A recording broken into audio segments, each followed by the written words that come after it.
महुआ मोइत्रा एक ऐसी सांसद जो हमेशा से ही अपने बेबाक अंदाज और आउटस्पोकन नेचर की वजह से विवादों में घिरी रहती हैं। बात चाहे हमारे सरकार और गौतम अडानी के रिश्तों की आलोचना करने पर हो या फिर किसी के भी बारे में कुछ भी टिप्पणी करने की, महुआ मोइत्रा कभी भी अपनी जबान से नहीं चूकती। उनके जो दिल में आता है वो कहती हैं। इसी वजह से वो कई बार मुसीबत में भी पड़ चुकी हैं। हाल ही में हुए रेखा शर्मा के केस की वजह से भी वो अब काफी सुर्खियों में हैं। लेकिन वो महुआ मोइत्रा आखिर है कौन, वो कहाँ से है, उन्होंने अपना पॉलिटिकल करियर शुरू कैसे किया, आइए जानते हैं इस वीडियो के द्वारा। महुआ का जन्म 5 अक्टूबर 1974 को असम की एक ब्राह्मण फैमिली में हुआ था। इनके परिवार में इनके पिता और एक बहन है। इन्होंने अपनी ग्रेजुएशन अमेरिका से इकोनॉमिक्स और मैथमेटिक्स में की। उसके बाद इन्होंने लंदन और न्यूयॉर्क में इन्वेस्टमेंट बैंकर के तौर पर भी काम किया। लेकिन अपने राजनेता बनने के सपने को पूरा करने के लिए और अपना पॉलिटिकल करियर को शुरू करने के लिए इन्होंने 2009 में लंदन के एक बड़ी फर्म में प्रेसिडेंट की पोस्ट से इस्तीफा दे दिया था।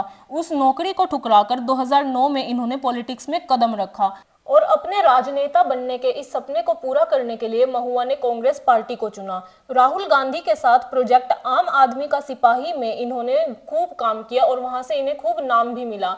लेकिन इन्हें जब अपने काम से वो सेटिस्फैक्शन नहीं मिल पाया तो उसके बाद 2010 में इन्होंने ऑल इंडिया तृणमूल कांग्रेस यानी कि टीएमसी की तरफ रुख किया और वहां पर इन्होंने जमकर काम किया और राजनेता बनने के अपने सपने की तरफ एक कदम और बढ़ाया।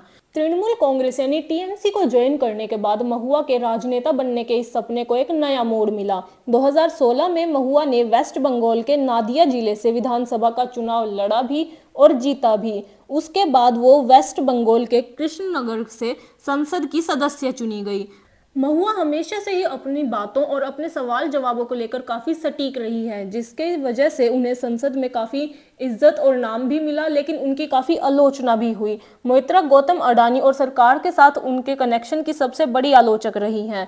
उनके ऐसी बेबाक अंदाज को देखकर तृणमूल कांग्रेस काफी ज्यादा इंप्रेस हो गई और 13 नवंबर 2021 को उन्हें 2022 गोवा विधानसभा चुनाव के लिए पार्टी का इंचार्ज बना दिया गया। सारी बागडोर उन्हीं को दे दी गई कि अब इस इलेक्शन में जो भी काम होगा, अब चाहे वो पार्टी को तैयार करना हो चुनाव के लिए या फिर और कोई भी काम, इस चुनाव का पूरा जिम्मा महुआ के सिर आ गया। अब हम जैसा आपको पहले भी बता चुके हैं कि महुआ हमेशा से ही गौतम अडानी और सरकार के साथ उनके कनेक्शन की सबसे बड़ी आलोचक रही हैं, तो वो इस वजह से खुद भी बहुत सारी आलोचना का सामना उन्हें करना पड़ा है और इसी के साथ साथ वो एक बार इसमें मुसीबत में भी पड़ गई थी। अक्टूबर 2023 की बात है, उनके खिलाफ एक एफआईआर दर्ज हुआ। उन पर यह इल्जाम लगाया गया कि उन्होंने दर्शन हीरानंदानी से पैसे लिए हैं ताकि वो संसद में उनके खिलाफ सवाल पूछ सकें। अब इस एफआईआर की इन्वेस्टिगेशन के चलते 2023 दिसंबर में उन्हें पार्लियामेंट से एक्सपेल कर दिया गया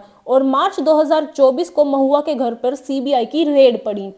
जिस वक्त महुआ इन सब मुसीबतों का सामना कर रही थी, उसी वक्त इंडिया में सामान्य इलेक्शंस चल रहे थे और इसी के साथ साथ कृष्णनगर में उनका कैंपेन भी चल रहा था। अब महुआ के इस मुसीबत में पड़ने का असर उनके इस कैंपेन में भी दिखने लगा था, लेकिन फिर भी महुआ ने अपनी हिम्मत नहीं हारी। वो फिर डटकर इस मुसीबत का उन्होंने सामना किया और 2024 में 44,000 वोटों जैसे भारी वोट मार्जिन से लोकसभा का चुनाव जीतकर उन्होंने फिर से संसद में कदम रखा।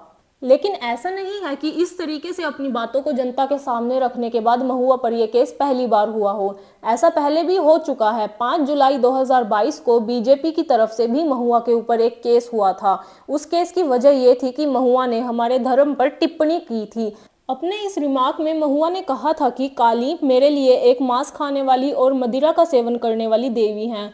आपके पास इस चीज़ का पूरा फ्रीडम है कि आप अपनी गॉडेस को इमेजिन कर सकते हैं। यहाँ पर ऐसे कई स्थान हैं जहाँ भगवान के सामने विस्की चढ़ाई जाती है, लेकिन कुछ स्थान ऐसे भी हैं जहाँ पर इसे पाप माना जाता है। महुआ के इस स्टेटमेंट से एक बहुत बड़ा विवाद खड़ा हो गया था और बीजेपी के साथ साथ कुछ स्टेट्स ने भी उनके खिलाफ एफआईआर दर्ज करवाई थी। उन पर जब ये एफआईआर हुई और इस इन्वेस्टिगेशन के चलते तृणमूल कांग्रेस ने भी उनसे दूरी बना ली और उन्होंने अपने स्टेटमेंट में कहा कि देवी काली पर उन्होंने जो विचार व्यक्त किए हैं वो निजी तौर पर किए गए हैं और पार्टी का उनसे कोई लेना देना नहीं है। इसी के साथ साथ महुआ अपने इन स्टेटमेंट्स को लेकर, अपने इन बात करने के अंदाज को लेकर काफ़ी ज़्यादा चर्चा में रहती हैं। अभी हाल ही में उन्होंने प्रधानमंत्री मोदी के खिलाफ भी संसद भवन में एक भाषण दिया था, जो कि सोशल मीडिया पर बहुत वायरल हुआ था। लेकिन वही बात नहीं रुकी, उसके बाद नेशनल वुमेन कमीशन की चीफ रेखा शर्मा पर एक विवादित कमेंट करने के बाद इन पर एक एफआईआर भी दर्ज हो चुकी है, जिसके बाद हमारी साइबर सेल इसकी इन्वेस्टिगेशन कर रही है। अब देखना ये होगा कि इस इन्वेस्टिगेशन का महुआ मोइत्रे के पॉलिटिकल करियर पर, जिसे बनाने के लिए इन्होंने 2009 से इतनी मेहनत की है, उस पर क्या असर पड़ता है। वीडियो अगर पसंद आई हो तो इसे कमेंट करें, लाइक करें, शेयर करें, हमारे चैनल को सब्सक्राइब करें।